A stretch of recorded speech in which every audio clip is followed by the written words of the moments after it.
You out of things. No. Hello. Hi, everyone. Welcome to this week's episode of Hollywood Matrimony Live. Thank you so much for joining us live on Facebook and YouTube. Don't forget to go check out our website, hollywoodmatrimony.com. Also, go find us on the Instagram and the Twitters. And then right now, you can take a moment to share and tell everyone, oops, look, Hollywood Matrimony is live. I'm going to go share. Okay. Got a lot going on. I have a lot of work to do. Someone is not prepared for the show today. I know this comes as a shock to the audience. So for months, actually starting last year, but for months, I've been reminding her that we were going to talk about our top 10 movies of the year today. We were supposed to do it last week, and then we forgot to do it and forgot to get credit. So I gave her a pass on that one. So I said, we're going to do it today. So I told her numerous times and sat down, brought my preparation. And what did I ask her? I said, do you have your list? And what did you say? That's exactly and she acts like she's never heard about this. I didn't know anything about this. She goes, why didn't you tell me? Because how many times she goes, you needed to remind me. You did need to remind me. After I've told you about 15 times, we're past reminding at this point. Okay, well, you should have told me. Thankfully, there's a couple of movies of things that I saw by myself. So, you see her madly over there. I'm making a list right now. Making just a hodgepodge list of nonsense. It's not a hodgepodge. Because she did not put a lot of thought into it. No, I know which one. I see. The other thing, though, is I don't remember the names of anybody or any movie. I gave you the solution last year. I know. Start a list as we go. I started my list at the beginning of last year. And then as the year goes on, I see something better, I see something, if I decide I have different feelings about that movie, then I change my list. At the end of the year, this is what my list looked like for the most part. See, it's all kind of this hodgepodge of, hold on, my thing is not playing. Because you're being mean to your wife. No, it's because I forgot. Okay. So, anyway, I have this hodgepodge of writings, see? And every time I saw something, I wrote it down, I wrote on this little piece of paper, and then I went back through it. Now, of course, there are probably a few that I missed, that I've changed my mind about. There were some that didn't get, get on the list. Well, I just screwed that up somehow. Hello. Sorry. Beep. So anyway, let me get back to where that, because I just messed up my whole screen talking trash. Okay. Well, let's just talk about movies and not worried about what I'm doing. I'd also like to point out my wife, because this is the first thing of the year, she leaves the room and she says, hey, as we know, we're known to eat on our show. So I eat a lot. She's going to bring us snacks. She goes, I'm going to go get some wheat thins. I'm going to make some snacks. I thought she was just going to bring a bowl of wheat thins with a bag in here or something, so we snack it. She made hors d'oeuvres. Technically, we like to refer to her as poor people hors d'oeuvres. Yeah.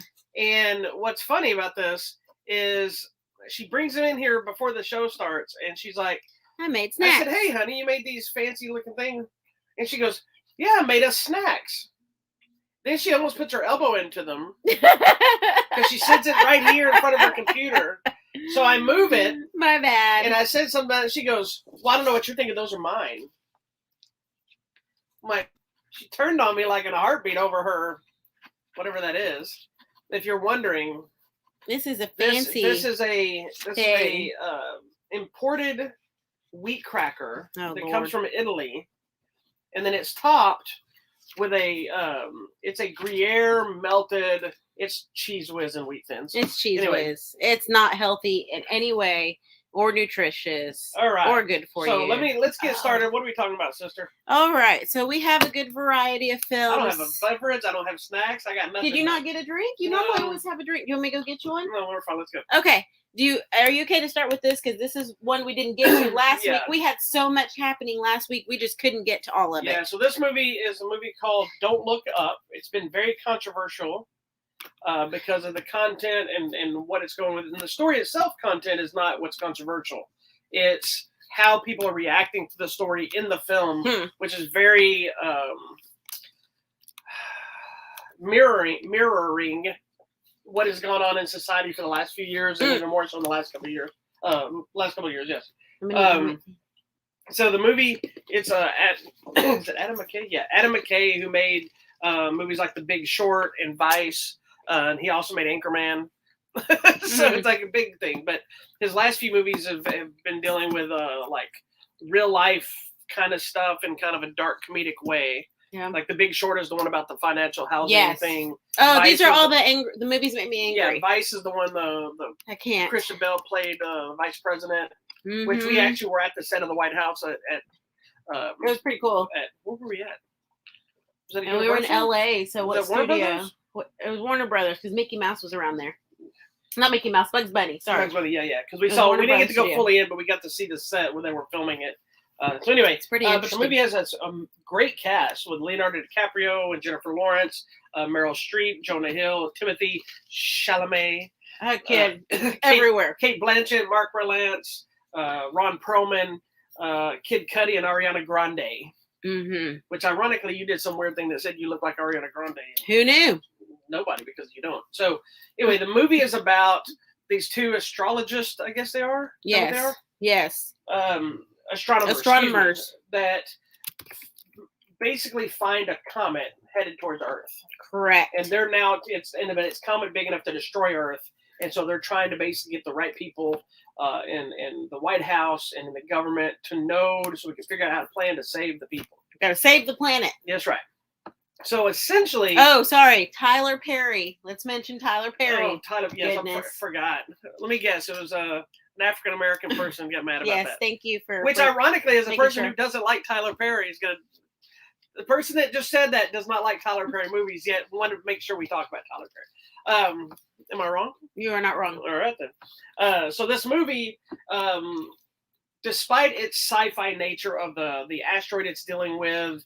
The comedic nature of all of it. This movie should have been hilarious, but it's actually scary funny because it's mimicking everything that's happened dealing with climate change, politics, the pandemic, the Black Lives Matter. It's like everything that's in this is how people are really reacting to these things. Yes. And it's ridiculous. Like when we go just global warming, everybody was so against Al Gore and his speeches, and he's doing these documentaries. They're like, global warming isn't real. But then it's like now everybody's off that. Now that no one's talking about it as much, like, oh yeah, it's the global warming. Well, what's and funny like, is what the whole idea of the Don't Look Up is actually the movement in the movie about ignoring that the asteroid exists. So don't look up and listen to their fakeness. Yes. So it's just like the mask thing, the race thing, everything. And everything we go through. Really ridiculous. Like this movie you should be watching this movie like people are not this stupid. They are. And it's sad because as you're watching this movie, you see it, everything. And honestly, it doesn't matter which side you fall on because both sides are represented in this movie. And it's factual. But what I've noticed, the only people that are really against this movie are the people that would be the ones that don't look up. Yeah. And it's such a parallel to what we see now. Whatever movement, Black Lives Matter, the mask, like you said, global, whatever, and most recently with Trump and his presidency and, backing out of the whatever, I can't even remember, climate thing. And I'm like, oh yeah. So I feel like everyone just picks their side instead of looking at the truth and the facts. Well, I think also what happens, there's an ego in that because what happens is people pick a side. We all do. But then if you find out your side is wrong, ego takes over and you can't admit that it's been wrong. You can't turn around and go, you know what, I was wrong. And that's both sides. Like, I'm not saying everything that's going on in the world has been right or wrong because there's negativity on every side. We don't know the full truth on anything. Well, and then that's the thing that they bring up in the movie, is they're trying to give them the facts. They're trying to show them the math and the calculations. They're like, whoa. You're going to lose people if you talk about math. Don't talk about that. So they're trying to give everyone the information and the truth, and they're like, this has been researched, it's been fact checked and all that, but people don't care about the facts. They care about the hyped up drama of the story or the fuck comedy. Yeah, so Jennifer Lawrence and Leonardo DiCaprio go on this talk show and they tell them the scientific evidence, blah, blah, blah. And when it's get there, and they're like, yeah, but what about this? What about that? She's like, everyone's gonna die, which you see on the trailer. Right. Because people will not listen to her. But when you do that, then you become the crazy person, even though you're trying to share the facts. It's a most insane, infuriating movie ever. I really enjoyed the political side of all the stuff where they were trying to spin everything, and do different things, but then realizing how to make money off of it. Mm-hmm. Like my favorite character in the whole movie was Jonah Hill, and it's one of those. He's also one I've seen that everybody was his least favorite character was him. But the reason I liked him is outside of his dry nature, I imagine that's how a lot of those people are. They're just very snippy. They're very rude. They think they're cooler than they are. And it's usually somebody that doesn't deserve it.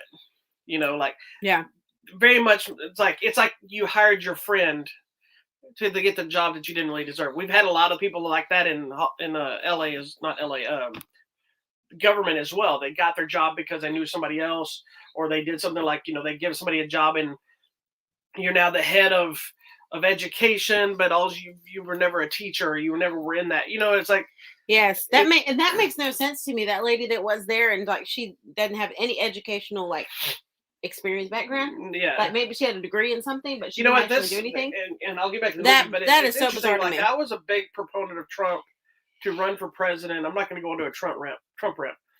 Prior to him becoming or even running, I always thought, with his business expertise and success in business, I knew he had a lot of failures. Like, he might be good for the budget. Mm-hmm. What I didn't expect was, I knew he was an asshole in general in life. I didn't expect him to be that way and be just all about, let's undo anything a Democrat has done and let's not care about the country. I'm not saying he didn't do anything good. I'm sure he did. And I'm not saying Democrats are better, but it made me start realizing, okay, you still can't be one. It's like everybody starts screaming about Oprah should run for president, The Rock should run for president. Yeah. But there's still just one part of it, and if you don't have that whole thing, none of it's going to work. Well, and I think, I don't know if this would never happen, to get rid of the parties somehow and just pick who's best to help the country. Well, that's not. But it's not going to happen because there's so much money and agendas and the PACs and this person. If you do this, then I'll do this. Even though it's insane, it really it's does. I mean, it's hard pressed to say this movie doesn't pick a side because it kind of does. But the reality of it, it shows what both sides have been doing. Mm-hmm. And it shows how they try to profit off it. And there's even somebody that says, what does it matter if you make money off it? We're all dead. Yeah, exactly. And it's like, don't you want to die rich? Yeah, it's essentially. This movie should not be should not hit home like it does. No, it's insane. It should be a ridiculous movie that when you come out of it, you're like, this crap would never happen. Yet it happens every day. Yeah, it would. What did you think? Because I've had a lot of people thought that they didn't think DiCaprio fit this part. I think he did. I think it's interesting because I don't think we've seen him do this like the dad professor nerdy kind of guy, which I appreciated it though. I like seeing him do something different. This reminded me of a lot of his character in Aviator. He played Howard Hughes. Oh yeah, Howard Hughes was crazy. A little off. But... he was a little off. He wasn't like the family man kind of thing, but he was a little off. And I liked him doing this family man role because you see as the popularity or fame or whatever, how it slowly changes him. Yeah. And then, What's another case is it shows how the person that you're supposed to be rooting for, how they become flawed when they get sucked into the stuff and does things that, even though he's still on the right path of dealing with the comment, questionable. His life stuff falls into the cracks of all that stuff. I think that's just life. I mean, not everyone's all good or all bad. I mean, well typically, but even good people can do bad things or can have some bad or qualities or flaws. I think that's part of life. We're going to talk about a show that's all that later, but I thought he did really well. I don't know. I like Leonardo DiCaprio and everything. I like whatever he does. I think what I like about him too is he just goes all in. Because if you noticed, he had like the dad bod rocking. Yeah, well, he's notorious for not only going all in, like going all in the performances as well. Like there's the famous story of in Django Unchained, when he smashes the table and Mhm. cuts his hand. Well, he really cut his hand, And and it's all like this. yeah, and he what's just her name? held on to it, and he's rubbing his blood all over everybody, Honor, and, what's her name? and never stopped to take because it ends up being what's in the movie, but most people would have never realized that was really his Yeah. hand cut open. I mean, you it's just go with gross, and even more so now after the pandemic. But it. do you find yourself noticing things like that a lot I differently? do. Than When you I used to? go back and watch things, I'm like, Somebody like spits on their hand to shake it, or if they Well, spit in your just- face, or they're hugging and sweaty all over each or other. just us remembering us like being at class and people being sweaty and Yeah. like clenching and stuff. It's like, I love y'all, but ew, I don't want your sweat on me. It's 'Cause- weird how it changes the dynamic. Well, because Like, now I don't we don't care. know. I'm still in a case of I'm cautious and I'm careful, but I don't. It didn't change my mentality as I'm willing to grab somebody, but I do find myself when I do it. Should I be doing this? Yes. But it Well, you doesn't. think about it now. It doesn't hinder me to do it, but it has made me think of which people I'm willing to do it with. Yes, I agreed. So Someone anyway. commented he had an age-appropriate wife in the movie. Yes, thank you. And look normal. I like her. I like that lady. Yeah. She's one of my favorite people. What I know her from is more like comedies and stuff. I first saw her in it's the movie with. Nobody knows what you're. Yes, I do. No, you don't. Yes, I do. No, you don't. I'll get back to you. Yes, you do. Anyway, But it's the one where she's like, "You have a baby in a bar," because she has the baby with her drinking in the bar. That's where I know that lady from, his wife. But all right. after that, I've seen her in several Anyway, things. I don't Doesn't want matter. to go into detail with this movie as much because it is something I think you should witness. This is my favorite part of Jonah Hill. He just He's carries carrying the purse. That's Yeah, all his job is, really. It's kind of the metaphor of like Trump hiring all of his kids. Correct. Which I don't care if Trump is the greatest president of all time. You shouldn't hire all your kids for crap. No, I wouldn't. Like none of those that kids just had seems any, like a bad idea. Any level. Like I love both my kids. They work hard. They're very skilled, but I wouldn't hire them for crap that I do. But they don't know anything about what I do. Mm. That'd be like me bringing in my son and saying, "Hey, can you start teaching my Taekwondo class?" Yeah. Like instructors that I don't want teaching. I'm just kidding. Melanie Linsky. Anyway, Doesn't matter. all right. Well, Up is currently available on Netflix. Don't look up. Check it out. Not the movie Up. Don't Uh, look up. Don't look up. Yeah, What you did I said say? Up. Up is this one. Oh, I said don't look up. You said Up, but that's No, okay. But whatever. It doesn't matter. Doesn't matter. Don't look up. Don't look up. Is this the tone of the show? Can you say for in this year? Spanish? No miran para arriba. That's right. Now nobody will get confused because apparently you were confused. It is on the Netflix, and you can watch it anytime if you have a subscription. If you don't have a subscription, you can't watch it. I want to make sure I'm clear so she doesn't think that I can tell people to watch Netflix and they don't have an account. Did this go off? Oh my Anyway, gosh. Don't Look Up is on Netflix now. Check it out. This needs to be Witness charged. it for yourself and then have your own ideas because I know some people have loved it, some people have hated it, some people have said that this is all bull crap, nobody acts like this, it's just a propaganda film, blah blah blah blah. Propaganda for what though? For people against somebody else's beliefs, which I'm telling you, if it's one of those things that if you ever get really super offended by it, it was either an offensive movie or you're the one they're poking at. That's usually Remember our saying here in the house, if it's something that really bothers you, you might want to do this because it could be me. We That's right. always say that. It's like, it could be me. Maybe it's your problem, not mine. Exactly. Anyway, moving All on. right. Can we go this? Can I just go in this order? Yeah. So Okay, the next one is a perfect. movie I've been super psyched to see. I was kind of Um, interested, Now she's only watched part of it, guys. so I'm gonna give you the. I'll you give give me my the full thoughts, review. but I'll give you the can tell us. partial. So it's the movie The French Dispatch, which is the new Wes Anderson movie. If you don't know Wes Anderson, he's made stuff like The Royal Tenenbaums, Life Aquatic with Steve Zissou, Fantastic Mr. Fox. I think he made Isle of Dogs. Maybe. I don't remember. But he makes a lot of kind of what is the Grand Budapest Hotel. Mhm. He makes some. They're usually really quirky, artsy comedies of sorts. Yes. They're filled with quirky characters, really unique designs and things like this. Bill Murray always shows up in almost every one of them. Yes. I'm a huge fan of his stuff. He hasn't made Mhm. something I haven't liked. There's some that maybe not as good as the next, but I've liked everything he's done. But his latest, The French Dispatch, was getting a lot of buzz. I really wanted to see it, so now I've finally seen it.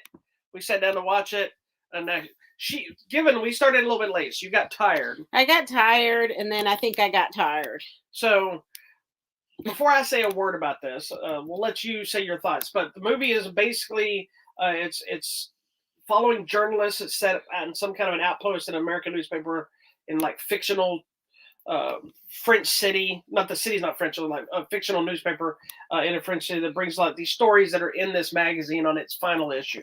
Yes. So essentially what you're going to do is you're in the editing room and stuff, and the editor is talking to the writers and whatnot. And reading the stories. And then they're editing the story and whatnot, but then they go to the story, you get to hear the whole story, and then it comes back, and then they discuss what they're going to that need to be fixed, what's too long. And then you go to the next story. The next story. So, correct. And it's got the usual cast of crazy people. You got Bill Murray, of course, Benicio del Toro, Adrian Brody, Tilda Swinton, Frances McDormand, Timothy Chalamet. Again, there he is, that kid. Owen Wilson, who usually always shows up in his movies as well. Jeffrey Wright, Lea Seydoux, I guess that's her name. She's the love interest in the James Bond movies. So anyway, let's dive into what you think about this one. I'm sure it's a fine movie. I do appreciate about his movies, like I liked Royal Tenenbaums, and I like the quirkiness of the characters, because, you know, for me, I go to movies a little bit for escapism. So I like the idea that there's these quirky, weird people doing these crazy things.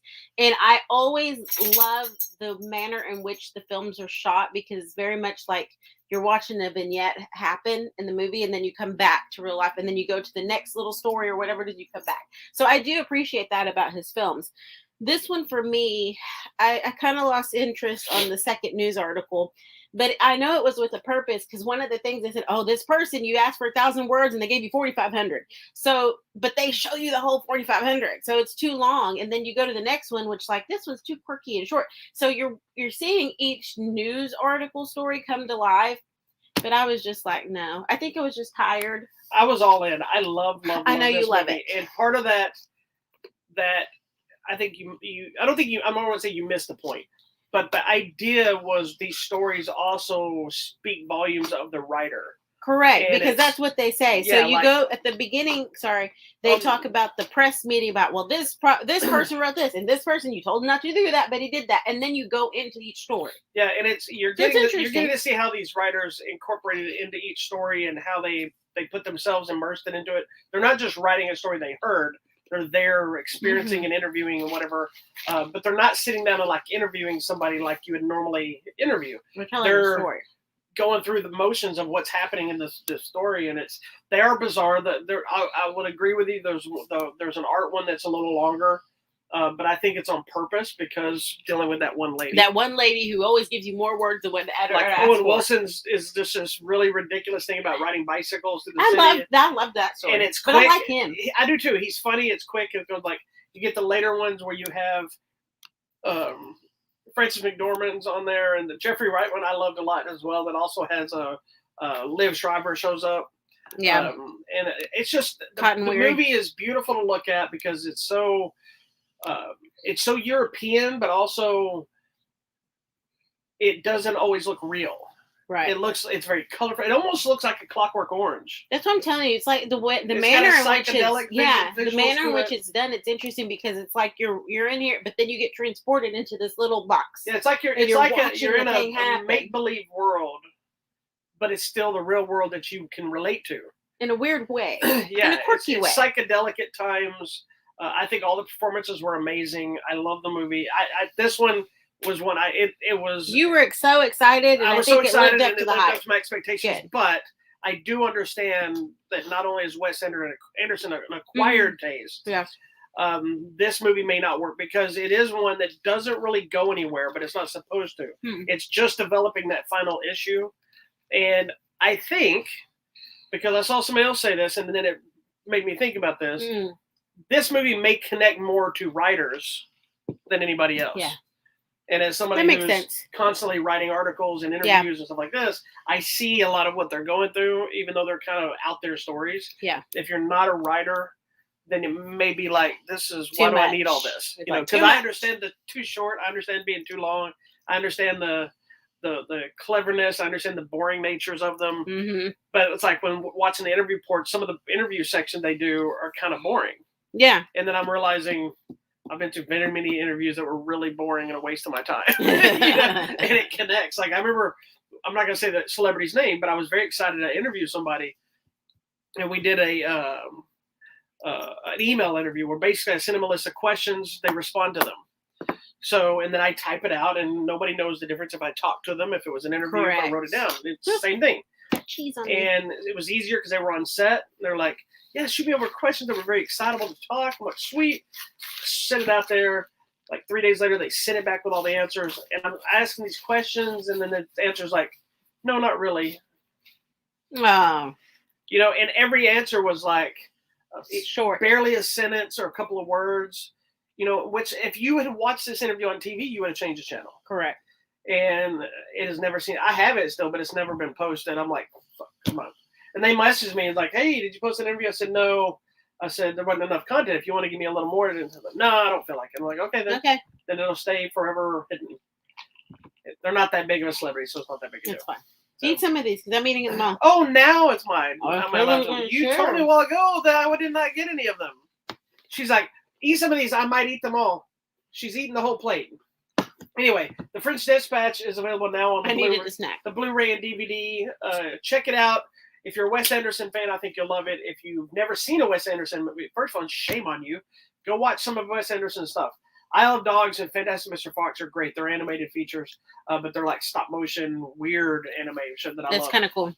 Did you finally watch Isle of Dogs? You did, didn't you? I did, and I really liked it. It was so sad; it got me crying. But you haven't seen Fantastic Mr. Fox. I have not seen Mr. Fox. Okay. I need to. Anyway, check it out. I love this movie. I'm so glad I finally got to see it. But I totally will grab if you watch it and you're like, that movie sucked. I'll totally understand that. Okay, I'm going here. There's another movie that we didn't add on there that I'll tell you, but we'll do it. We'll do it for next week. Okay, I'm going here. All right. Which one? Oh God. All right. So this was like, I'm like, oh, this is going to be the cutest little movie ever, and it's called SEAL Team, but not SEAL Team with David Boreanaz. This is SEAL Team like SEALs, like SEALs, but they're still special. But they're forces. They're Special Forces SEAL Team of SEALs. Okay, and I don't even know how to explain it. So we're in an aquatic wonderland. There are other sea creatures, and basically, I feel like they're just fighting some evil sharks. Yeah, the basic premise comes up as a lovable yet tenacious SEAL who assembles a SEAL team to fight a gang of sharks overtaking neighborhoods after his best friend is killed in a shark attack. Oh, that's so sad. And they have to, so it goes into their all training on the missions and all this kind of stuff. Okay. We knew nothing about this other than Netflix sent me a link to watch it before it came out. So I'm like, this looks cute. And it's a Netflix flick. It's got a great cast. J.K. Simmons, Kristen Shaw, who I always love, Patrick Warburton, Charlton Copley, Dolph Lundgren, Matthew Rice, and Jesse T. Usher. So it's got a good cast. So what did you think? Overall, the movie was fine. I think it was a little bit long. Oh, way too long. Because if their target audience are children, this movie is like it's almost 2 hours. Yeah. And it's 2 hours of not really going anywhere at some point. No, not at all. They're just like swimming around chasing sharks, and the sharks are chasing them. And I'm like, okay, this is a long movie. You know, because about an hour in, I'm like, man, this should be over soon. And then we hit pause. It's like still another hour. Yeah, we thought we had been watching it for an hour, and I think we'd only been 30 minutes in at that time. And that's never a good sign for any movie if you start looking at your watch. Yeah, so that's the first thing. The other thing that was odd to me, the animation was a little weird, and as I researched it, the animation is done very similar to what was used for Into the Spider-Verse. Not the chaoticness, but the kind of stuttery, which I think works well for obviously that movie, because that movie was amazing. Yeah, Spider-Man. But also it usually works really well in like stop motion animation, because that's how it looks. For whatever reason they used it here. I don't know if it's a budget thing, if that's the style they were going for. It felt off. It was a little weird because we're in an ocean floaty, but they were like, there's like a stutter to it. It's on purpose because it's the style of animation. It could be just that style is kind of becoming popular. Maybe so. I mean, that's fine. I just thought it was a little odd.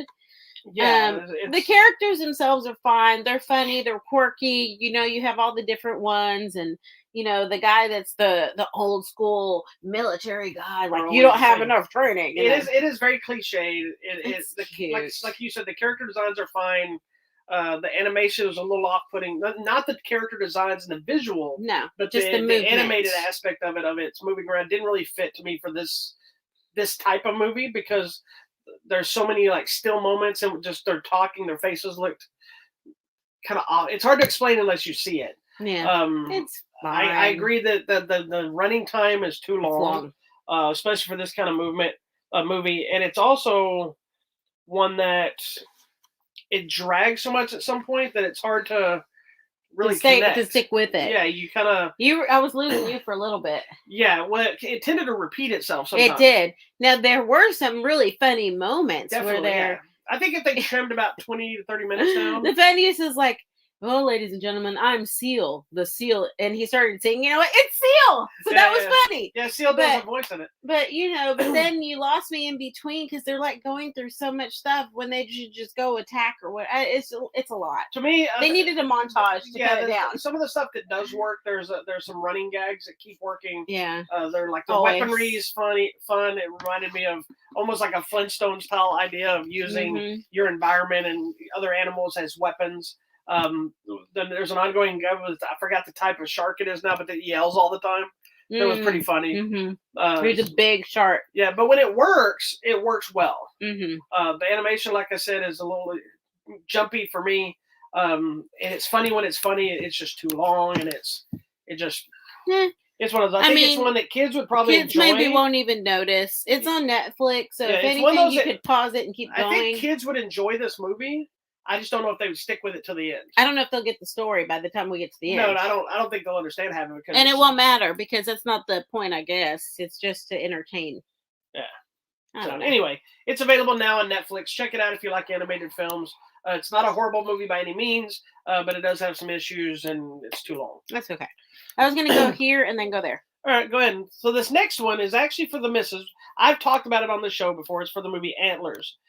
She didn't get to see it with me. She's finally seen it now. So I wanted her to give her thoughts because this is a different kind of a horror flick. Correct. And there's a lot to it, in my opinion. And I know some people love it. Some people hate it. I really dug it. I gave it a rave review, if I'm not mistaken. So why don't I'll pass the mic over to yourself and you can tell the world what you thought of it. I really, really enjoyed this movie. I didn't know going into it. I mean, I think in the preview you find out it's a Wendigo, kind of, yeah, maybe creature, but not really knowing how we were getting there, what was going on. And in the trailer, you just know this little boy is kind of like alone, dealing with whatever's going on. His teacher's Felicity. What's her real name? Sorry, Felicity. I'm gonna always call you that because I watched the show. I didn't link the review because I didn't want it to get confused that it was the same. Oh, it was your review at the time. That's okay. I just did it right now, but I think it was sad. I think this is a very sad movie.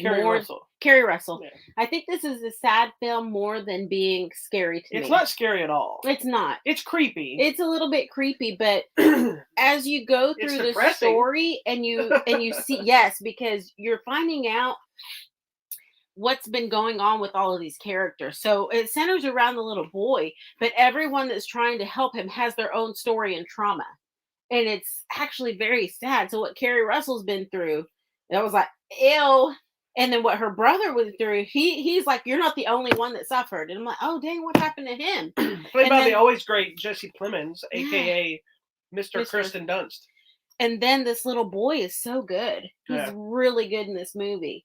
And it reminds me... And the little boy's got to carry everything because he's another one of those performances. Yes. He doesn't talk much. No, but his little eyes are like so sullen and he's so sad. He's got to carry a heavy load. And then I don't like when you already have a character that's already dealing with crap and beaten down. Then you have the bully kids on top of that. I'm like, this is what happens when you see these tragedies. It's because we can't just be nice to people. Like this little boy is dealing with so much. And then I think the other thing I really appreciated, I watched the movie and I kept watching all the special features after. See, I didn't get to watch all those yet. Is they went with this creature, but the guy took time to investigate the origins of it. Oh, the Native American part of it? Yes. And Did you not know that was that big of a deal? I did not know. Oh. So It's like essentially Bigfoot-ish. Yeah, but it's not a legend. It's real. No, it's a supernatural thing to real. them. Yes. And so I appreciate that he and Guillermo del Toro took time to be like, okay, let's talk about the creature design. He's like, whoa, no, we can't talk about creature design. We need to ask the people that know. Yeah. So they actually legit got people who know to tell them the stories and to explain what it really means. And once you understand the real meaning of it, and we dive into this, this is just so sad. It's about loss. It's about addiction. It's about abuse. It's about the bullying. It's about all of these sad things. And to me, it's another one of those stories where the real life sadness and evil of people is worse than the monster itself. Yeah. And that stuff is what creates the monsters in people. Now, since you mentioned the monster itself, yes, what did you think of how they executed that? I thought that was really cool. Because I think it was a combo of real and a little CGI-ish for some of the flair or whatever you want to add on it. But it was like a legit dude, I guess. It looked like a man in suit. And a man in suit. And the antlers are actually very important to the character. And as you see, it's like being like swallowed in. Yeah. But the people that it's affecting are being like kind of swallowed and dragged in by the antlers. And when the special features they were talking about, they were just going to go big creature thing. And they're like, nah, it's not really that. It's like more protruding everywhere because everything it touched. Yeah, because the Wendigo supposedly takes over their spirit and their soul and their body. Correct. And it like. Not to be confused with the Wendigo that's in the Marvel Universe. It's not the same thing. That's a big white crazy creature that Wolverine fights alongside Sasquatch. Yeah. Anyways, Sasquatch is part of this is such a good movie. Totally not it is a really, really good movie. So what is your thoughts on, without spoiling anything, they did something in this movie involving children that's not usually done in movies very often. Did that catch you, or did you think they were going to figure out a way around it, or what did you think? I was like, oh my gosh. They went there? They're going to have to do this, aren't they? And I was like, holy crap. But you know what? I applaud them for doing it because that was necessary. I was like, no, she's not. They're like, oh, yes, she is. But then I feel like, here's the thing, though. When you have someone that's dealing with something and you've tried to talk to them, you've tried to get them back, and they just continue going on their own way, you can't get them back. Like let's say someone's addicted to drugs and you've tried to get them back. And or abuse or whatever. You're trying to get them back and they won't. You can't make them change the list they want to. Yeah. So they're lost, essentially. So you got to cut them off, and that's kind of what happens. And I'm like, oh my gosh, this is next level. So the last thing I'll ask you about this. That part was sad. The movie actually ends. It has a definitive ending, but it also sets up potential for the future. Mm-hmm. But it's also something that could be. It's like a thing that can't be stopped. Yeah, it could be stories of the past. So even. Do you think this is something that they should?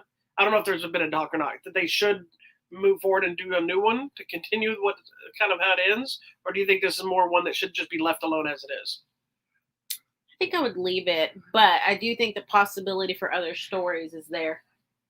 And it's interesting, even in the past or in the future. Yeah, because it definitely has like a cliffhanger-ish ending. Because I'd be curious about the stories of the natives themselves. I got you.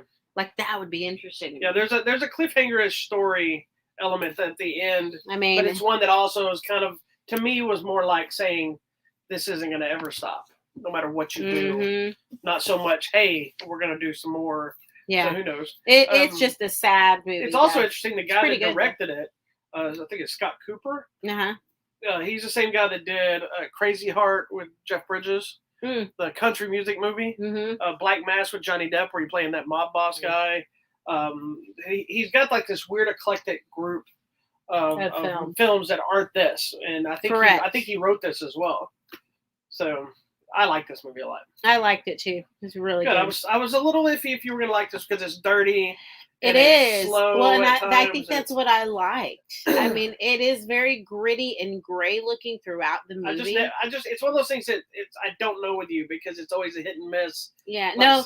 Well, I was watching it at a time when I wasn't really disturbed by anything else. Like I could actually focus on it. I was cleaning my office that day. Remember? I was just thinking about that. And so I was really paying attention to this movie, and I was just like, oh my gosh, they went there. Yep.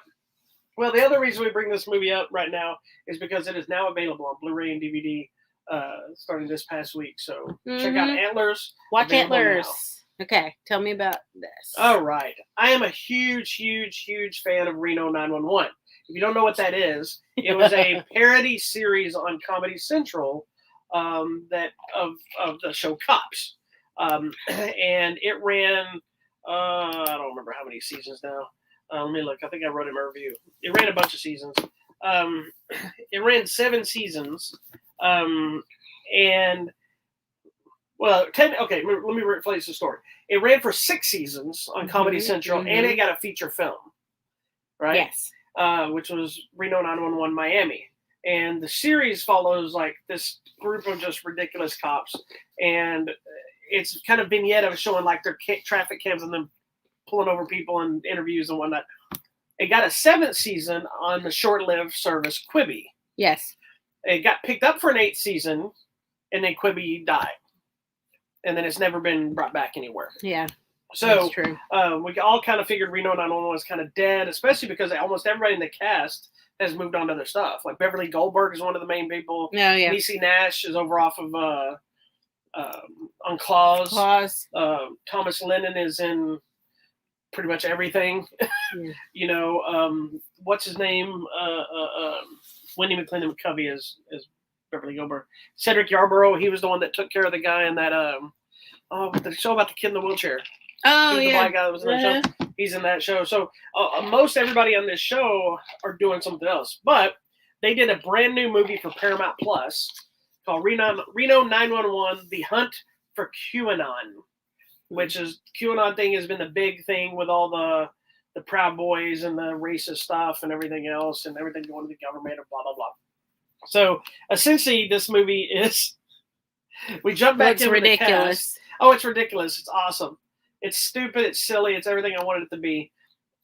This show works better for me in the little vignettes when they're just pulling over quick crimes and quick moments. Yeah.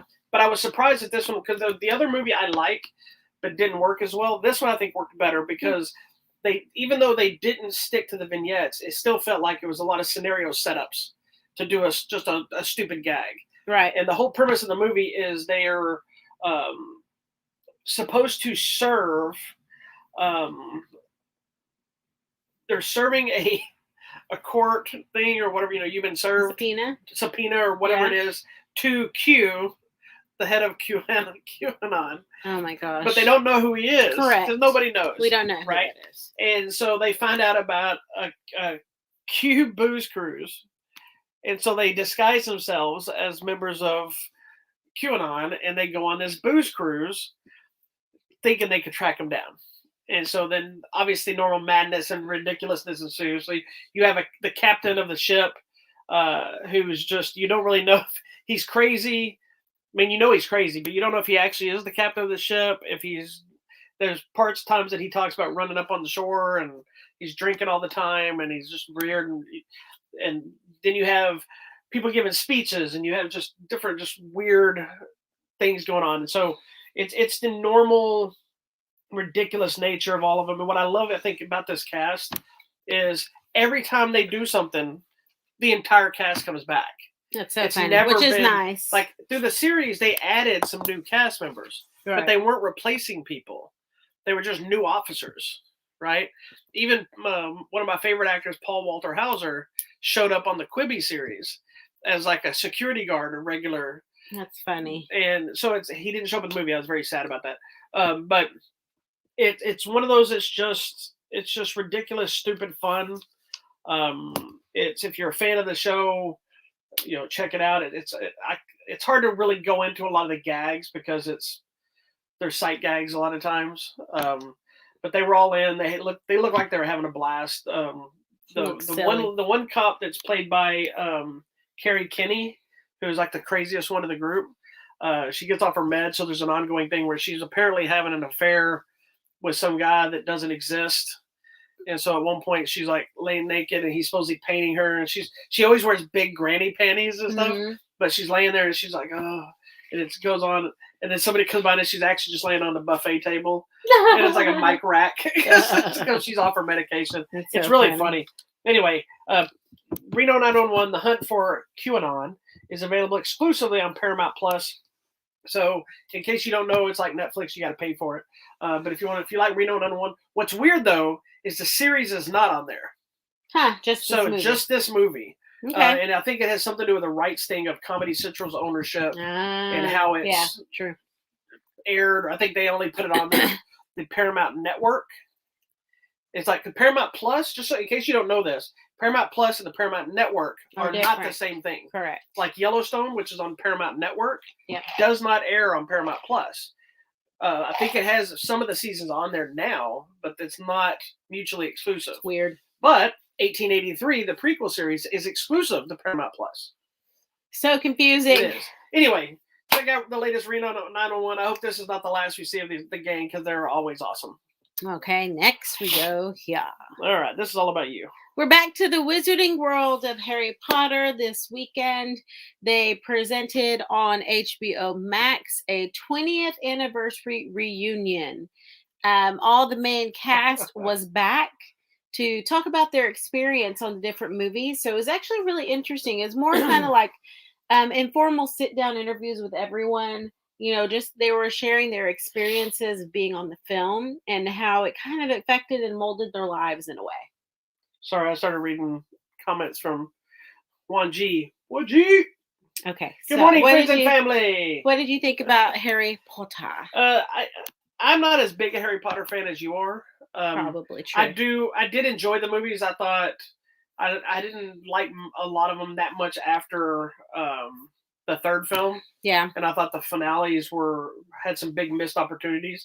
But as a whole, I still think it's an entertaining thing. So I was interested just to see, you know, I'm fans of most of the performers after the thing as well.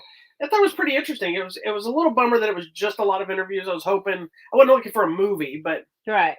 I was hoping to get into more, but it was at least interesting to hear them discuss it and get because it's rare and kind of unheard of to have three young actors like that have not only grown up in a film series this long and so big, but that all three of, well, two of the three really, but they've all three gone on to continue working as adults and not be like most of these child actors we're forgetting about once they get older. You know. I think the other thing that I found really interesting is hearing from the directors of each film. Yeah. Because as the kids changed age and the story changed age, it's like, okay, they needed a different director. It's like, we're going into teenage years. We can't have the same guy that was so nice and, you know, kid glovey with them when they were kids. It's like, we're in the serious story part now. Yeah, right. So now we need a different director that's going to bring that out. And then as we got to the more adult stories towards the end, it's like, we need a different director for this. So to me, it was interesting in how each of them approached the films and what they were trying to draw out of each character, you know, with the story. I also like both hearing the two sides of, because, you know, there's some pretty iconic actors in the series, and these three kids, you know, with Emma Watson and Rupert Grint and Daniel Radcliffe were unknown people when they started this thing, and it was interesting to hear their stories about not only them trying to hold it together, being around someone like a Gary Oldman or an Alan Rickman or things like this, but also hearing how those people treated them as performers, because you know, your first thought would be, of course, everybody helps each other, but you know, you hear stories all the time about how this actor is too good for the rest of the cast and this and that. So hearing stories of Gary Oldman sitting and just having a normal conversation with Daniel Radcliffe, you know, and treating him like a peer, you know, and then getting to see them as adults sit down and talk about it and how that can connect it. And you get, and I don't think you know, a lot of times when these little kind of things come on, you get a sense from some of the actors that they probably don't really want to be there, or they're just being nice because, hey, this is a retrospect. Yeah, I know. Everybody here felt like, even though they weren't connected like they used to be, they legitimately did care about each other. Yeah, they totally do. You can tell like that love and friendship is there for all of them. I think there's a distance very clearly between the three of them now, that they didn't feel as close as they might have been. But I think as it goes on, I'm assuming as the interview section went on, they seem to open up more throughout this thing and get closer as it happened again. And I also like that we had kind of what you would consider your secondary characters. So your Weasleys, you know, and then like your bad guys were there. And I like that we had Helena Bonham Carter and we had Ray Fiennes and we had like all these other people there as well to share their experiences, because it affected each of them differently, obviously. Maybe not as much as the main three, but everyone's lives have been shaped and formed by this. And I like that we took time to talk to Neville Longbottom, whatever his real name is. He's such a handsome little man now. Oh yeah, I remember the whole thing that came out when he posed with his shirt off years ago. Yeah. And everybody's like, that's Neville? Yes, but because in the story he is kind of the ignored, forgotten kid, like Neville Longbottom. Nobody pays attention. Yeah. Then at the end of the story, one of the he's biggest the moments, one, yeah. that brings us all together to fight. And so just seeing that happen, and I don't know, I just like this special. I thought it was the coolest thing. I was all over this. I enjoyed it. Don't get me wrong. It's a one-time watch, enjoy thing for me. I would watch it again. Of course you would. But no, and I think it's even the touching aspect of you expect people like the main three to be very emotional about the ending because it was their whole life, for 10 years. But getting to see other actors that are emotional about it, like the guy that played Hagrid, and him so realizing, sweet. because he's obviously not in great health, and him talking about it, and not only talking about the cast in the movie, but talking about how it'll live forever, knowing that he won't. And he even says that in the thing. He's like, this will go on even though I won't be around to see it, know. And but also I like too that they talked about some of the actors that passed away and the way they talked about them and the plans that they had that didn't go through. It was nice. They had a cool in memoriam section, and it was a lot of names. Oh yeah, there was a ton of people. Tons of people. Everybody was old when they cast them. Well, but I think also too your crew is included in that. So anyway, it's a fun little documentary film is basically what it is. Yeah, it's really cool. If you're a Harry Potter fan, you'll probably love it. Yeah.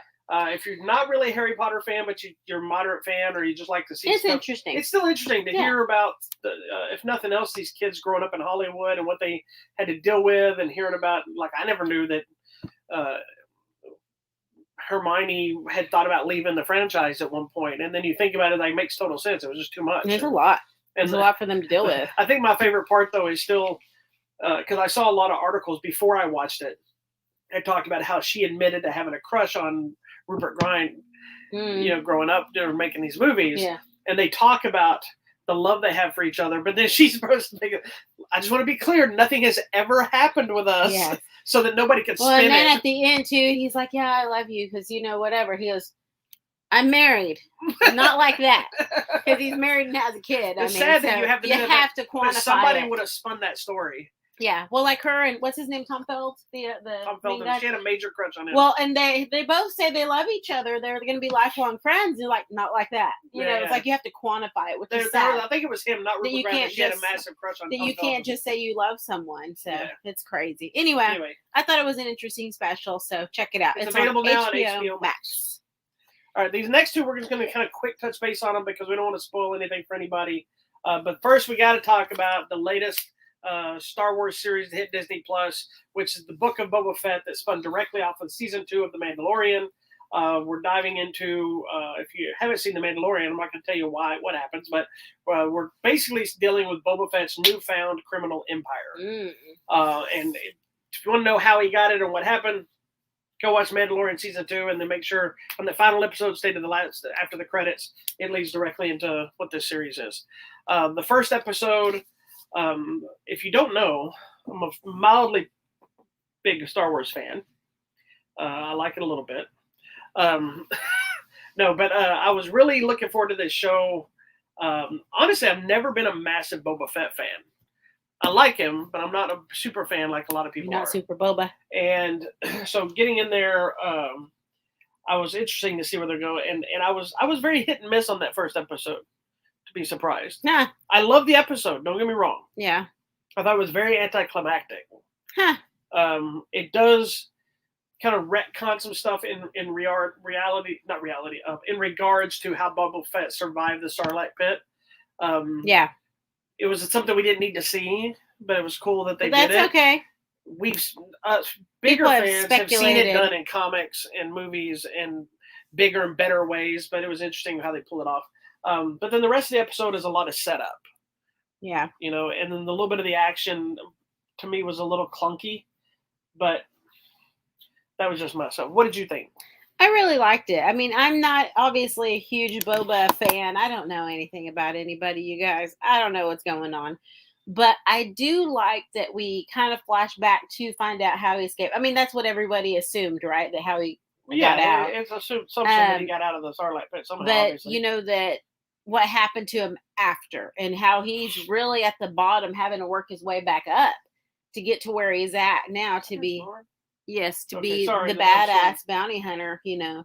So I think it's interesting so far. I'm curious to see where we're going with all this. Oh, I am too. No idea, but I didn't. It's interesting. I love the episode. I think the problem is after the Mandalorian season 1 and 2, and then all the Marvel shows, all of them have kind of dived into something, and this one was very mellow out.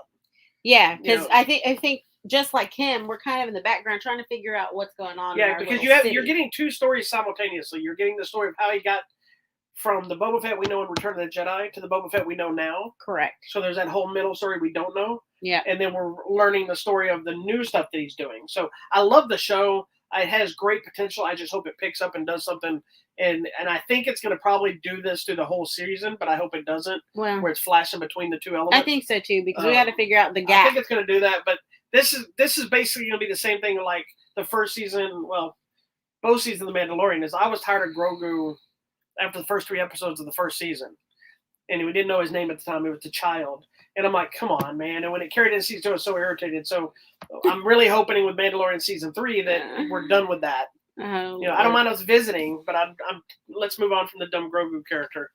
It was awesome initially, and then it just went too became long. Annoying to you because of Baby Yoda. You're like, he's not Baby Yoda. Yes, he's not Baby Yoda. Then it just I liked the catalyst of where they went with it. I just got tired of that being. It became a lot. It was basically Lone Wolf and Cub in the Star Wars universe, and it just got to be too much after a while. You don't even know what that is. No, but that's funny. Thing. You're like, I'm over this. Next. Yeah. All right. I'm still a Star Wars fan. I have a life-size Grogu in my office right next to a Mudhorn egg. So I'm not against it. I'm just ready to move on. All right. So moving on next. We got to keep it moving. We got a lot to do. So the next one is another series. I know we normally talk about movies, but these are both movies, series that directly connect with movie franchises. Correct. And we decided we couldn't wait, and everybody was talking about it anyway. So we thought we'd talk about the season 4 of Cobra Kai. Yes. Which we were lucky enough to see the season before it actually aired. So I actually did a spoiler-free review of it. If you'd like to check it out, the missus will probably share. I posted a link just if now. you've never seen Cobra Kai, what is wrong with you? Yeah. But a little history, if you don't know, Cobra Kai originally debuted as a TV series on YouTube Red for the first 2 seasons, I believe. Yep. And then it got picked up, basically it canceled and picked up over at Netflix. And then now it's 2 seasons in on Netflix, and so it got picked up for a 5th season. It is a direct connection for anybody that I've had a couple people that got confused before they actually watched it. They didn't know. What? Well, they weren't sure if it was like a rehash or it was a reboot or if it was a connection. Come on. So if you don't know if you're that, then it is a direct sequel to the original Karate Kid films. Go watch the films. Originally, when the series first started, you just say it's a sequel to the first film. We now know it's a sequel to... You need to watch all of them. You need to see at least the first 3, but I would recommend... Go ahead and watch 4. I'd recommend the 4th one because of some rumblings that I've heard. You never know. I'm glad we watched all the movies before we jumped into these. So first of all, before we talk about doing it, if you've never watched the series, go back and watch the 4 movies first. I know that Hilary Swank one's hard to get through, but watch it anyway. No, it's not. It's cute. Watch all 4 Karate Kid movies, then start the show. But now we're 4 seasons in. We're going to minimize spoilers. We're going to talk more about the direction they're going with the show, some of the martial arts stuff, the frustrations and stuff we like, that kind of thing. So, what did you think of this season? I enjoyed this season.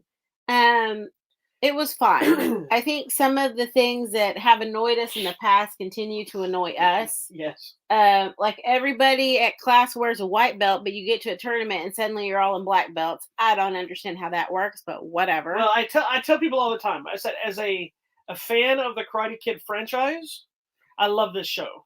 As a martial artist, the show is infuriating. Because it's... But every movie's been infuriating, too. Yes, because they do some things that just don't make sense. And, I came across a post from last year when season 3 came out about let's do a spinning, turning, whatever kick. And I'm like, so just turn around, do a back kick? I mean, they do these weird names of things that make absolutely no sense. Today, I was talking to one of my black belts, and we were talking about the show, and I was like, I also have found it so hilarious that in this entire franchise, the movies, the TV show, they're always the special techniques that come out are very fundamental techniques. They're not so special. bizarre. Like at least with the Karate Kid reboot, which I like that movie as well. His special crane kick sort was at least like a trick kick that takes some effort to learn. Like everything they do in this, and even this season has jumping a new front kick. It's all ridiculous. It's all basic stuff. But people that aren't in martial arts, it's probably not as basic to them. Okay. So my instructor, my black belt that I was talking to, he reminded me of that too. He goes, maybe the people that don't know karate. That's don't true. realize It's it. fresh for everyone out there. The rest of us, it's infuriating what they're doing with their uniforms. But I was yelling all through because this season we're building towards the All Valley tournament that we know the last season told us we're building toward. I was infuriated with all the rule system for the tournaments, but I was infuriated at the rule system in the original movies. So Correct. They're being consistently annoying because to at me. least there was like some people got hit in the face. I thought you weren't supposed to hit in the face. You're not. That's what. But they're like 2 points. I was like, really? Danielson won the fight, jump kicking Johnny in the face, which was illegal. Which is illegal, but Johnny got penalized for hitting him in the face, if I'm not mistaken, or somebody did. It's but so what's ridiculous. funny about that is that whole thing, and people like me bitching, is the entire catalyst of why this show exists. I know. Because there was a video that went around for years that was all about how Danielson was actually the villain in the show. He was. And that actually is what eventually spawned them to make this series, because the show was originally all about redemption for Johnny. Yes. But what we've now realized after 4 seasons is everybody sucks in this show. This is what They're we were all saying jerks. earlier. Everyone is messed up. All the Except parents for are messed up. Miguel's mom and grandmother are the only two good people. That's in what this. people were saying. They are the only two nice people who have not done anything wrong. What is going on with these dogs? Vader. Okay, anyways. They are the two nice people in this Vader. movie. Vader. In this show. Okay, sit down. Get back Vader. up here and lay down. Oh my gosh. No, you're pulling the camera. Aye. Stop. Oh my gosh. We've lost camera. We've lost the camera. All the way. Okay. Oh. Okay. Go back. Okay, stop. Thank you. Oh, nope, it's going again. Anywho, this show is about a bunch of flawed people who just want to kick each other's butt, and it's absolutely infuriating. Why is it moving? I don't know. It's going on. Pull the cord. Pull the cord a little. There's slack. Sorry, hold on, people. Lord have mercy. This is that high quality show we produce. All right. There you go. That's fine. Oh, No, it's not. it won't stay now. You need to fix this camera, or we're gonna switch cameras. No, hold on. Dang dogs. This is why you shouldn't have dogs. Never work with children and animals. Oh my God. That's fine. We'll make it through the end of the show. Lord, someone's saying this is good quality TV. Thank you. Anyways, Thank you. this show is a bunch of flawed people who just want to fight and don't even care about the rule systems. Now, one of the things we do know from the preview and from the poster is Terry Silver. Terry Silver's back. Lord have mercy. My brother was so excited about him coming Did back. you know he was coming back? Well, he saw the trailer. Oh, okay. He was anxious to watch the show, and they watched it all like as soon as Well, it hit. here's what's funny about him is he had completely retired from Hollywood. Mm-hmm. Thomas Ian Griffith, who was an actual martial artist, one of the few martial artists actually in the Karate Kid series, because Danielson, He didn't know karate. Ralph Macchio didn't know karate, Pat Morita He didn't know karate. William Zabka didn't know karate. He didn't know karate. None of these people, Martin Cove doesn't know karate. Mm-mm. Now, I think they've all trained since then. Since then. They've done stuff. But back then, the referee in the tournament who did the fight choreography for the movie He knows karate. was one of the only martial artists that were really in the movie outside of the extras and stuff like that. Thomas Ian Griffith wasn't actually he actually went on to become an action star in his own right. I mean, he had completely retired. They coerced him to get back out of retirement and come back for the show, which nobody thought was going to happen. So it's interesting. I'm interested to see where we're going next season. Which is why you need to see Karate Kid 3, because the way things have left, there are some options of what I think could happen. Now, somebody mentioned to me too about another character finding a conscience that we see in this season. And I said, here's my new theory. I said, what if this show is never really about Johnny? What if this show is all about the Cobra Kai brand and redemption of the name Cobra Kai, not the characters and people in Cobra Kai? and making Cobra Kai no longer a name of bad guys and become the good ones. You know, some of the things that Cobra Kai does isn't necessarily bad. Not at all. I think their training style is more old school, traditional. It's more like I teach class. Correct. And without the insults and the How we yelling. would like to teach class, a little bit more stricter, a lot more rules, and where you have to come and try out to be part of the class. I'm not as much of a jerk to my students, but I am. Because how cool would that be if we could make people try out? If I had my own studio, I would have told you. I would have. You would be required when you sign up to take 2 private classes, or maybe a month of private classes, at a reasonable rate. It wouldn't be a private class rate, and then at the end of the month, make a determination if we think they should be staying in class, as opposed to everybody gets to do it, because not everybody can do it. I don't care. And not everyone wants to. They think they do. Yeah. But this has happened, and I mentioned this a while back. Like, if I'm at a class and there's this one little kid that doesn't want to fight, and they're like, I'm going to get hurt. And I'm like, this is a Taekwondo class. You are going to get hit in the face. The idea of doing martial arts and doing martial arts are completely different. So if you're not cool with even the idea that you may get hit in the face and knocked down, you probably shouldn't be there. Most people that come, especially kids, it's whatever's popular, whether it's Cobra Kai, Karate Kid, Ninja Turtles, Power Rangers, whatever that thing is at that time. Cobra Kai's had a lot, I'm sure, for a lot of people right now. Mm-hmm. That's what they want to be when they come to class. And then they realize they don't get to jump and spin and twist. They got to learn all these basic fundamentals before you ever get to that. And that's why most of them don't stay with it. What I do appreciate about the show is people like us who grew up with it can now watch it with their kids. Yeah. That to me is kind of cool. Like there's every style in the show sucks. And what I mean by this is, this season was more infuriating. I love the show. I know it sounds like I don't, but I do love this show. And I have a blast with it. And I couldn't wait to watch it. We sat and watched the whole thing within like a day and a half. Boom.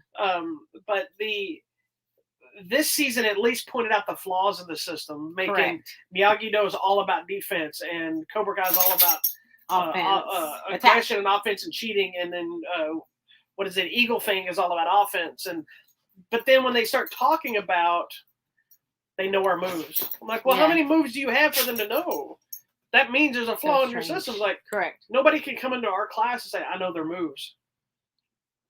There's no way you know all of our moves unless you've been with me. Like, my own students don't know everything I know. Mm-hmm. Because there's not specific moves. And that's a flaw in the story idea, but it's also the way they're using to tell the story to help evolve everybody. I think we should just line up everyone in class and punch them in the face and see if they come back. I kind of do that anyway. I know. Okay. Anyway, we're gonna leave it at that. Come to our class. We're gonna leave it at that, because Cobra Kai is available now on Netflix. All 10 episodes of season 4.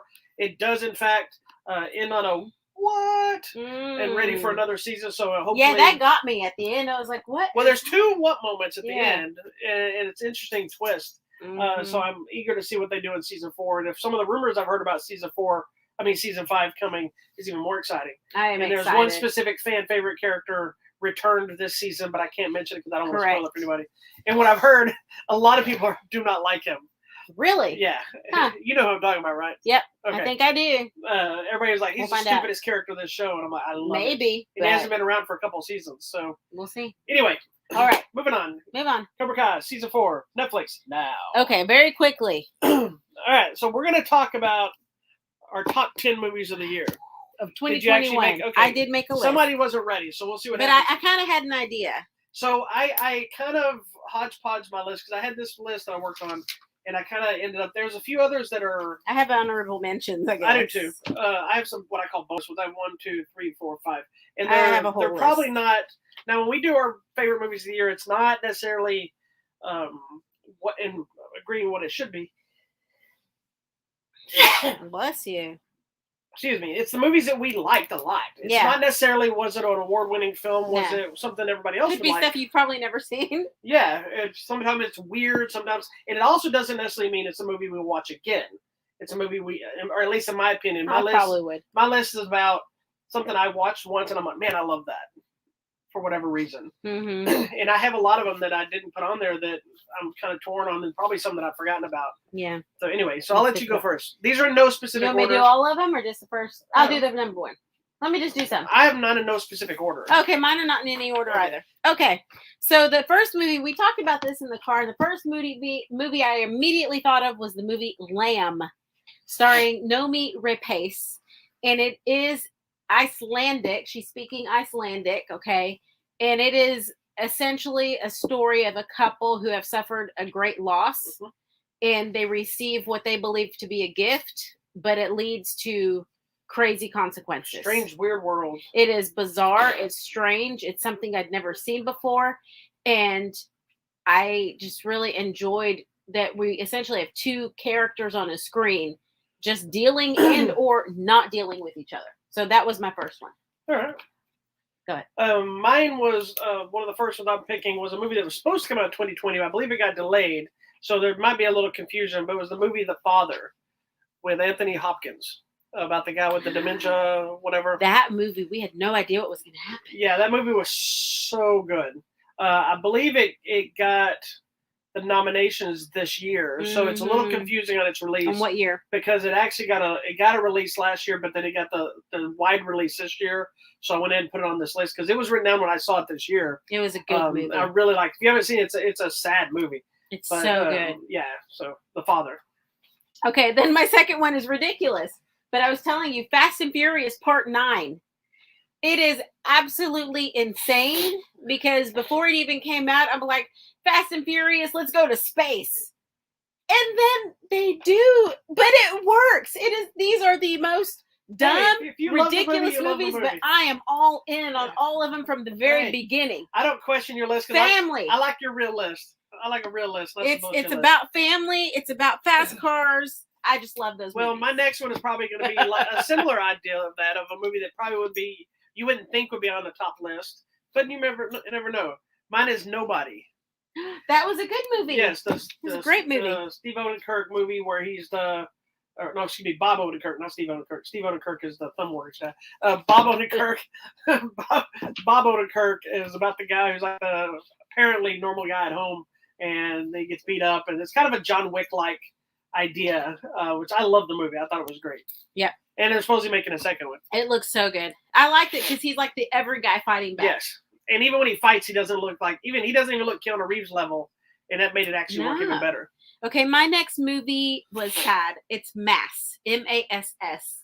That was floating around on my... That surprised me because I swore when we watched that movie that you hated it. Because even when I asked you before we talked about it on the show and I found out your real truth, you were like, I don't know. It's just... It's such... That movie is It sticks with you. It does, and that movie is a class in acting. That's what I say. It's like a master class. It is 4 people sitting around a table, and there is so much story and emotion and depth, and I hope these people win an award. That is an amazing movie, again, about trauma and loss and the blame and the guilt of it afterwards, and you just need to watch it. It's called Mass. All right. My next one is another one that is actually getting buzz, and I'm hoping it actually goes somewhere, because it's one that I would have thought would have gotten forgotten. And I'm glad it's not. It's the movie Pig. That's on my list. Nicolas Cage. And before you say anything, you're probably like, Nicolas Cage? Let me remind you that Nicolas Cage has an Oscar already for Leaving Las Vegas. But this one is just, we've talked about it here. It's another one. It's a sad, dark movie, but it's just so good. It's so powerful. He is so good in this movie. It is on my top 10. I wrote Pig. We have it as well. It was in the... I am not at all a Nicolas Cage fan. I think a lot of the stuff he does is so weird and bizarre. But this one really got me. Well, I had to vote for the Film Critics Association's awards, and Nicolas Cage's name was all over it. Good. I'm very glad. excited. I hope he gets an Oscar nod, even if he doesn't win, because there's probably some out there that are better than his performance. But I want to see Nicolas Cage in the spotlight again, like he's supposed to, not just straight to video stuff. I agree. So, my next movie was Coda. I was going to put that one on there. The dad in that movie has been nominated for almost all things. Oh, so glad. Coda is the one. It's the story about the hearing girl is in a family of deaf people, and her struggle to just break free and have her own life because she spent her whole life taking care of them. Yeah. And it is such an emotional, impactful movie, and I cried all over the place. So you need to check out the movie Coda. Yes, so good. And I hope the guy that plays the dad gets nominated. Oh, he's so good. He's another one that popped over everything. Okay. That floated around, but it didn't quite make my list. Last Night in Soho. Oh, that's on one. It's not on my top 10, It but hit in my others. top list just because I just thought it was. I like Edgar Wright. It's just such a unique, weird film that I just loved it. It's a great story, and we kind of figured it out. But even so, it was so impactful. It was such a good movie. It was on my honorable mentions to say. Okay, the next one that I really like was Encanto, the new movie from Disney. It's available on Disney Plus. You had to put your Spanish accent on it.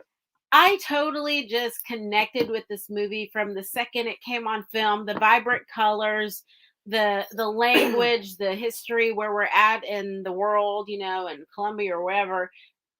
It just really got to me because that whole family drama of it all, and not always living up to what you think the family expectations should be. That story just really got me. So Encanto. I had one animated one that was in my initial list. It didn't make the transition, which was Raya and the Last Dragon. Oh, that was a good one too. But it ended up getting pushed off for other things.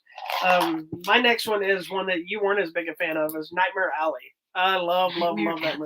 That movie depressed me. That is a movie I would watch again. I like that movie. It's what's his name? Bradley Cooper. It's the Guillermo del Toro movie. It's a good movie. It really is, but I think because it's so good and what it is, I can't connect to that. I loved it. Loved it.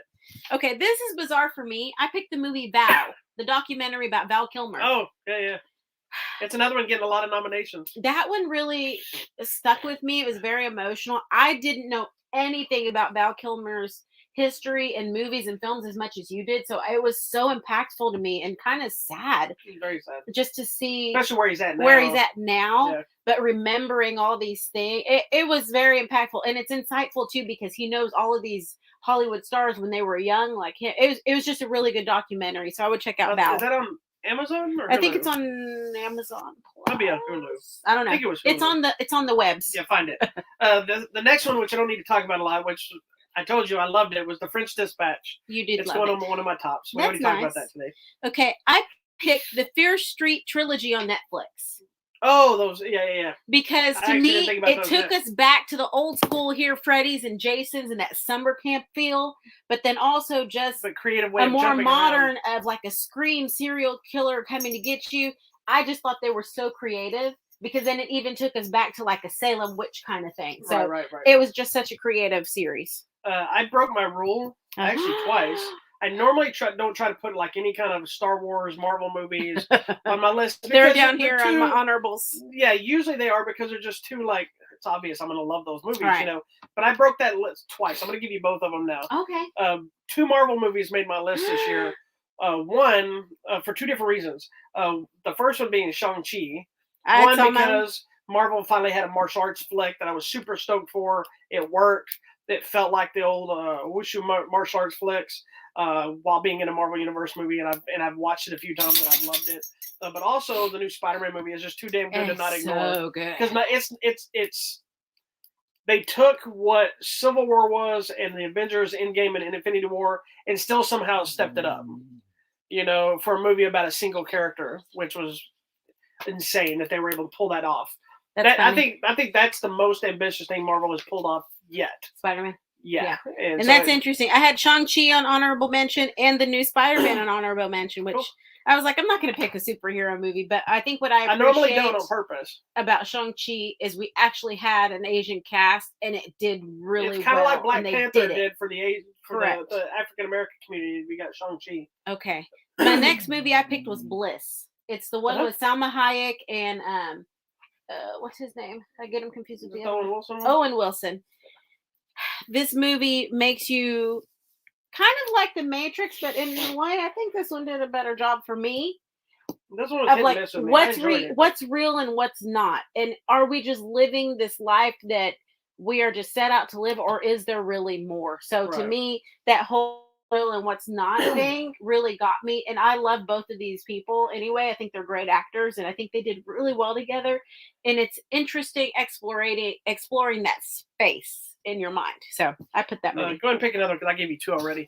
Okay. Because I did 2. My last one. Well, this was my number 10. Last one? Yeah, I'm on number 10 now. My number 10 has to do with this right here.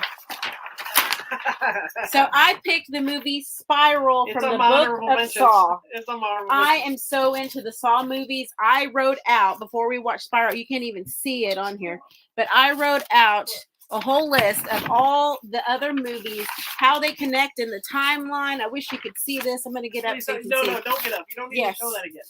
How they all connect. It's interesting, though. It's important.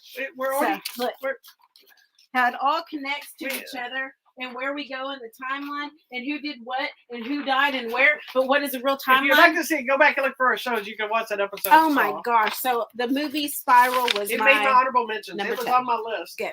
Okay. Dog, stop. Crazy. Dude, call your dog over there. He wants. Okay, well, another. I have two more. I don't know how you go to your last one. 1, 2, 3, 4, 5, 6, 7, 8, 9, 10. Huh. Are you 1, sure? 2, 3, 4, 5, 6, 7, 8, 9, 10. Okay, well, I still have two. Okay. One of them, which we talked about last week, that I didn't think would have been on my list, but the more I thought about it, I don't know how it could, because it took something that I didn't care about and made me actually enjoy it, which was The Tragedy of Macbeth. You liked it? I liked that movie. Yeah, it was good. It's not what I would watch again. Right. But I was mesmerized by it, and I liked it enough that I was like, I don't really care about Shakespeare. Thank you. Someone liked my timeline. Thank you. I work hard. And then my last one, which is probably the most, I'm probably the only person with this movie on their list, was The Last Mercenary. It starred Jean-Claude Van Damme on Netflix. And it was for two reasons. One is because it was funny. It was entertaining. Funny one. He was funny. But it was also getting Jean-Claude Van Damme movie on Netflix. It was a well-received movie. It was number one for a while. Yeah. It's still hitting lists of popularity. Yep. And so as a fan, I could not give Van Damme his props. So he had caused some Van Damage on Netflix. It was a really good movie. You should silly check it out. And stupid and funny. Fun. That's what made it even better.